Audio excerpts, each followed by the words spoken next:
আচ্ছা বাবা, তোমার নাম কি? আমার নাম মোহাম্মদ রিদওয়ান কবির। তা বাবা, কি কাজ করো তুমি? আমি একজন ডাক্তার। আরে ভাই, আপনাকে আমি ছেলের বিষয়ে সবকিছু বলি নাই? ছেলে হচ্ছে আমার সামনে, একেবারে সামনে বড় হয়েছে। ছেলে লাখে একটা ছেলে, এরকম ছেলে আপনি পৃথিবীতে কোথাও খুঁজে পাবেন না।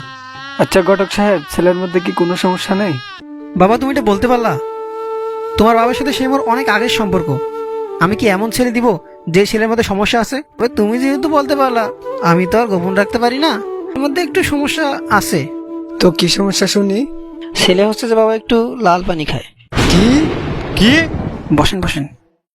ছেলে না তো, ছেলে পরিবারের সবাই আছে না, সবাই মিলে লাল পানি খায়। কি বললেন? ভাই সাহেব, আপনিও কি লাল পানি খান? হ্যাঁ ভাই খাই, তবে রমজান মাস আসলে সবাই মিলে একসাথে খাই। আব্বা এই ফ্যামিলির সাথে আমার বোন রে বিয়া দিব না। ভাই ভাই বসেন বসেন ভাই, আপনারা ভুল বুঝতেছেন ভাই। এই লাল পানি কিন্তু সেই লাল পানি না, এই লাল পানি হচ্ছে যে রু আফজা।